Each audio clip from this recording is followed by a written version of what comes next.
Здравейте хора и добре дошли в моят YouTube канал, а именно Пламен 10. Абонирайте се за него с камбанката и така ще получавате известие, когато кача ново видео. Днешната тема на видеото е Подпалям си кухнята, епизод 3. Днес ще правим спагети. Само деца, моля ви, не го правете сами вкъщи. Аз го правя, но вие не трябва да го правите сами вкъщи. Слагаме спагетите, разбъркваме ги малко така. И те докато се правят, ние започваме с другите части. Нарязваме си малко чесън, нарязваме си също и кремвиш.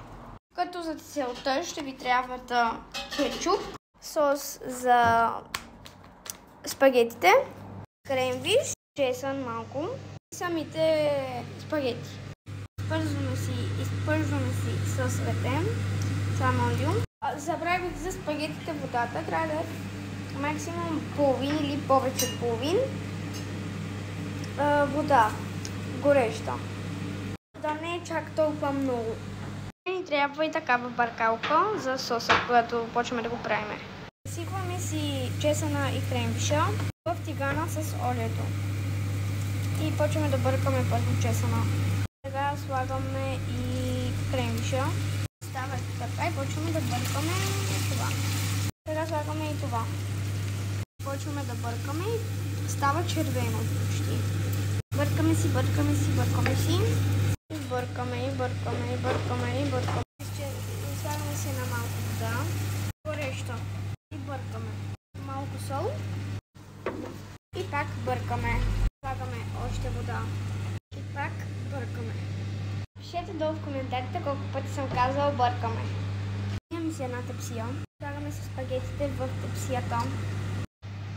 Бъркаме се и слагаме вече в спагетите. Сега ще си нарендаме малко кашкавал, защото ще трябва.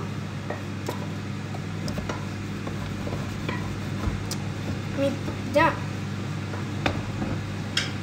Казах ли ви, че трябва да изсипате този сос, който беше тук в спагетите? Мисля, че да, май ви казах. Слагаме кашкавала тук, в спагети. Ето така, имаме си. Почваме да правим ето така, за да слагаме си кетчуп.